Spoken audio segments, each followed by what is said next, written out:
ਭਾਰਤੀ ਸੰਸਕ੍ਰਿਤੀ, ਧਰਮ ਅਤੇ ਆਤਮ ਵਿਗਿਆਨ ਦੀ ਬੁਨਿਆਦ ਗਾਇਤਰੀ ਹੈ। ਇਸ ਮਹਾਮੰਤਰ ਵਿੱਚ ਉਹ ਸਾਰੇ ਰਤਨ ਭਰੇ ਹੋਏ ਹਨ ਜਿਨ੍ਹਾਂ ਦੀ ਜ਼ਰੂਰਤ ਮਨੁੱਖ ਜਾਤੀ ਨੂੰ ਰਹਿੰਦੀ ਹੈ। ਪੰਡਿਤ ਸ਼੍ਰੀ ਰਾਮ ਸ਼ਰਮਾ ਆਚਾਰੀਆ। ਪੁਸਤਕ ਦਾ ਨਾਮ ਯੁਗ ਪਰਿਵਰਤਨ ਮਹਾਪੁਰਸ਼ ਚਰਨ ਸਾਧਨਾ। ਪੁਸਤਕ ਦੀ ਜਾਣਕਾਰੀ।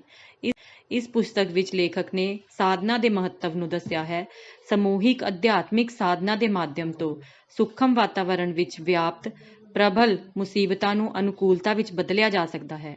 ਸੂਖਮ ਜਗਤ ਦੇ ਸ਼ੋਧਨ, ਯੁਗ ਪਰਿਵਰਤਨ, ਮਨੁੱਖ ਵਿੱਚ ਦੇਵਤਵ ਦਾ ਪ੍ਰਗਟਾਵਾ ਅਤੇ ਧਰਤੀ ਤੇ ਸਵਰਗ ਦਾ ਅਵਤਰਨ ਸੰਭਵ ਬਣਾਉਣ ਦੇ ਲਈ ਮਹਾ ਸਾਧਨਾ ਦੀ ਯੋਜਨਾ ਬਣਾਈ ਗਈ ਹੈ।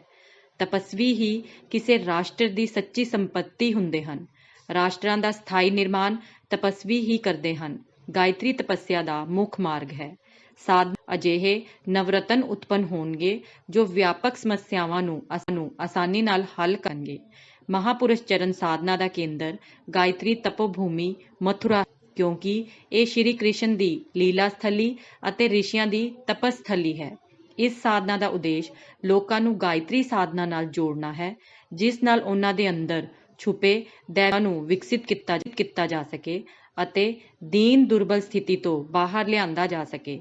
ਪੁਰਸ਼ ਚਰਨ ਸਾਧਨਾ ਦਾ ਸਮਾਂ 12 ਸਾਲ ਰੱਖਿਆ ਗਿਆ ਹੈ, ਕਿਉਂਕਿ ਅੰਤਰਿਕਸ਼ 12 ਰਾਸ਼ੀਆਂ ਵਿੱਚ ਵੰਡਿਆ ਗਿਆ ਹੈ ਅਤੇ ਧਰਤੀ ਸੂਰਜ ਦੇ ਆਲੇ ਦੁਆਲੇ ਘੁੰਮਦੀ ਹੋਈ 12 ਸਾਲਾਂ ਵਿੱਚ ਆਪਣੀ ਸਥਿਤੀ ਵਿੱਚ ਵਾਪਸ ਆਉਂਦੀ ਹੈ। ਤੁਹਾਡੇ ਸਾਹਮਣੇ ਪੇਸ਼ ਹੈ ਪੁਸਤਕ ਜੋ ਸਾਧਕ ਨੂੰ ਮਹਾਪੁਰਸ਼ ਚਰਨ ਸਾਧਨਾ ਦੀ ਵਿਸਥਾਰ ਤੋਂ ਜਾਣਕਾਰੀ ਦਿੰਦੀ ਹੈ। ਪੁਸਤਕ ਦੇ ਕੁਝ ਅੰਸ਼।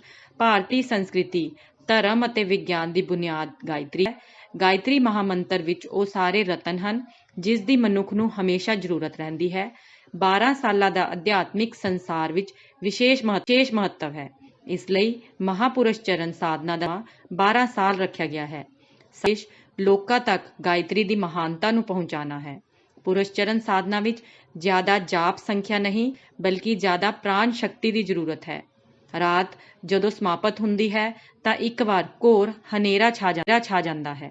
ਤਪੋਭੂਮੀ ਦੇ ਮੰਦਰ ਦੀ ਪ੍ਰਾਣ ਪ੍ਰਤਿਸ਼ਠਾ ਦੇ ਸਮੇਂ ਲੇਖਕ ਨੇ 24 ਦਿਨ ਮਾਤਰ ਗੰਗਾ ਜਲ ਲੈ ਕੇ ਉਪਵਾਸ ਕੀਤਾ ਤਾਂ ਜੋ ਇਹ ਤੀਰਥ ਅਸਥਾਨ ਅਸਲ ਵਿੱਚ ਅਧਿਆਤਮਿਕ ਸ਼ਕਤੀਆਂ ਤੋਂ ਭਰਪੂਰ ਹੋ ਜਾਵੇ।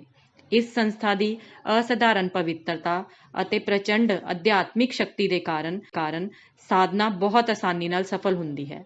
ਰਾਸ਼ਟਰ ਨਿਰਮਾਣ ਦੀ ਅਸਲ ਬੁਨਿਆਦ ਇਹ ਹੈ ਕਿ ਨੈਤਿਕ ਅਤੇ ਧਾਰਮਿਕ ਵਾਤਾਵਰਣ ਉਤਪੰਨ ਕੀਤਾ ਜਾਵੇ ਜੋ ਸੰਤਾਂ ਅਤੇ ਸੰਨਿਆਸੀਆਂ ਦੁਆਰਾ ਹੀ ਸੰਭਵ ਹੈ।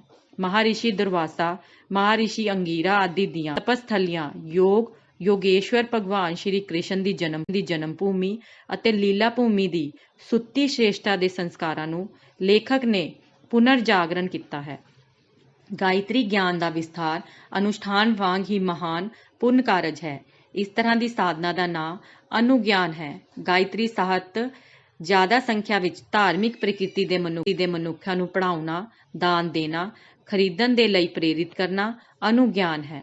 ਮਨੁੱਖ ਦਾ ਚਿੰਤਨ, ਚਰਿੱਤਰ ਅਤੇ ਵਿਵਹਾਰ ਵਿਅਕਤੀ ਅਤੇ ਸਮਾਜ ਨੂੰ ਤਾਂ ਪ੍ਰਭਾਵਿਤ ਕਰਦਾ ਹੀ ਹੈ, ਸੂਖਮ ਜਗਤ ਵੀ ਉਸ ਤੋਂ ਅਛੂਤਾ ਨਹੀਂ ਰਹਿੰਦਾ। ਪੁਸਤਕ ਦੇ ਕੁਝ ਬਿੰਦੂ। ਗਾਇਤਰੀ ਸਾਧਨਾ ਦੀ ਸਿੱਧ ਭੂਮੀ ਗਾਇਤਰੀ ਤਪੋਭੂਮੀ। ਸਰਵਸ਼੍ਰੇਸ਼ਠ ਸਾਧਨਾ ਗਾਇਤਰੀ ਅਨੁਸ਼ਠਾਨ